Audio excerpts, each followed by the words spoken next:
Good evening, ladies and gentlemen, and welcome to Heti TV's foreign language news broadcast. My name is Peter Gardosh, and first, for the news in English. One person was killed and at least 18 others, reportedly including students, were injured in a hit-and-run terrorist attack in 3 locations in Ra'anana on Monday. According to media reports, a woman near her 70s who was rushed to hospital in critical condition died, while 3 persons sustained serious injuries, 9 moderately serious, and the rest light injuries. The driver, a resident of Hebron, was disposed of and arrested along with his relative, with whom he was illegally in Israel. A large number of police forces were deployed on the scene.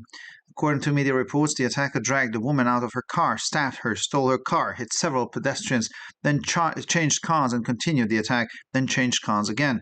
The city mayor asked parents to leave their children at school and kindergarten. Defense Minister Yoav Gallant stormed out of a weekend meeting of the war cabinet because of a dispute with Prime Minister Benjamin Netanyahu. When Gallant arrived at the Kiryat military base in Tel Aviv, officials from the Prime Minister's office told him that his chief of staff, Zachar Katz, would not be allowed in, claiming that advisors and assistants had to stay outside. Participants were informed in advance of the meeting that advisors and assistants would not be allowed, but Gallant arrived late and apparently did not receive the reminder. According to Channel 13, Netanyahu nevertheless brought 5 advisors with him to the meeting. Gallant's military secretary, Brigadier General Guy Marquisano, could have stayed, but the defense minister refused to accept the situation and walked out, taking Katz and Marquisano with him. "Don't obstruct my work," Gallant told Netanyahu and National Security Advisor Tzachi Hanegbi before leaving in a huff. Before the Iowa primaries, Donald Trump arrived at the Waukee Fire Department with the words, "Hi, I brought you some pizza." Former U.S. President and Republican presidential candidate Donald Trump handed a pile of pizza to the local fire department during his campaign rally in Waukee, Iowa, on the eve of the primary election on the 14th of January. In a video taken by Jason Miller, one of Trump's senior political advisors, the Republican presidential candidate can be seen joining firefighters for a slice. The latest poll from a leading pollster ahead of Monday's Iowa caucuses shows former President Donald Trump far ahead of his rivals and leading the way before the first votes are cast in the race, as Breitbart reports. Former U.S. Ambassador to the UN and former South Carolina Governor Nikki Haley is in second place, with Florida Governor Ron DeSantis third. According to North Korean state media on Monday, Pyongyang had tested a new hypersonic solid propellant intermediate-range missile a day earlier.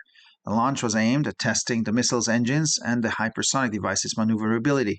The missile was a more advanced version of earlier weapons designed for medium-range strikes. North Korean state news agency KCNA reported describing the test as a success. The South Korean and Japanese militaries have already reported that they detected the launch, adding that the missile was launched from a site near Pyongyang. According to the South Korean General Staff, the missile traveled about 1,000 kilometers before hitting the ocean between the Korean Peninsula and Japan.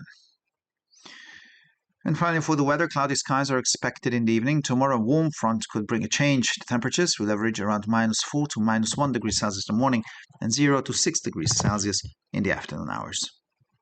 For further news, please visit our websites at www.hetitv.com or breuerpress.com. Thank you for your attention. So much for the news in English. And now for the news in German.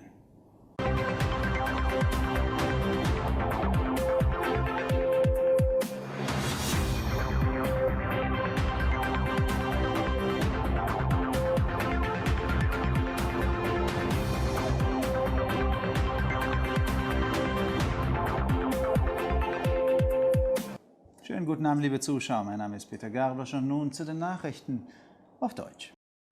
Bei einem Terroranschlag mit Fahrerflucht an 3 Orten in Ra'anana wurden am Montag eine Person getötet und mindestens 18 weitere verletzt, darunter Berichten zufolge auch Studenten. Medienberichten zufolge starb eine Frau in den 70ern, die in kritischem Zustand ins Krankenhaus gebracht wurde, während 3 Personen schwere, 9 mittelschwere und die übrigen leichte Verletzungen erlitten. Der Fahrer, ein Einwohner von Hebron, wurde entsorgt und zusammen mit seinem Verwandten, mit dem er sich illegal in Israel aufhält, festgenommen.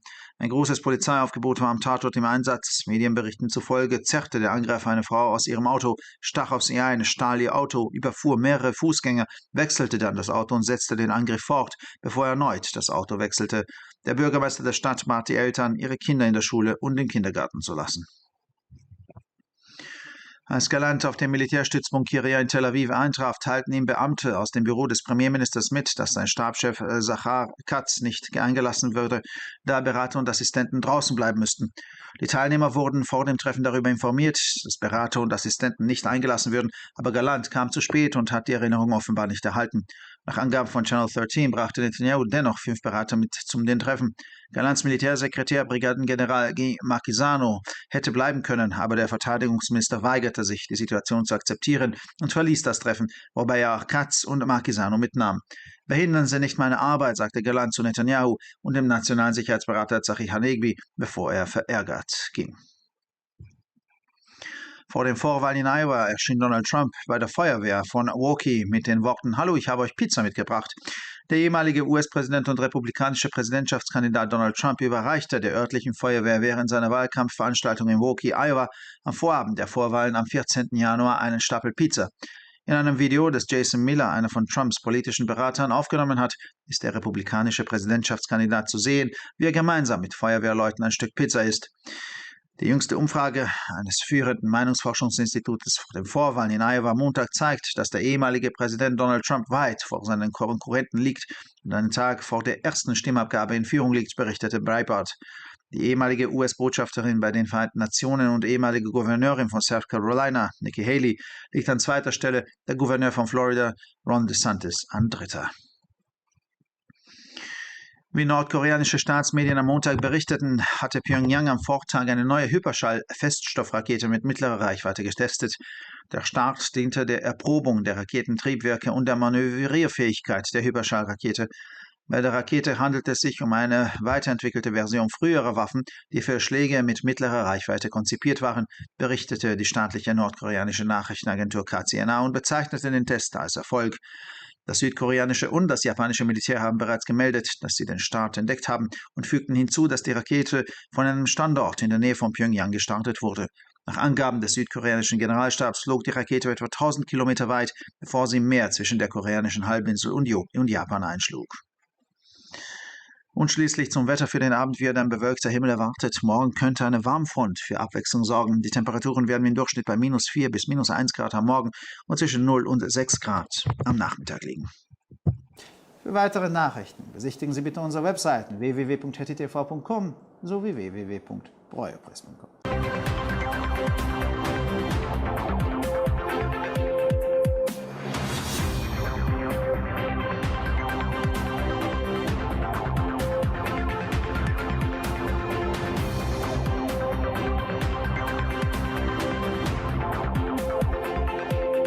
ערב טוב, גבירותיי ורבותיי, שמי אדם ברויר זאבי, ואלה הם החדשות בעברית.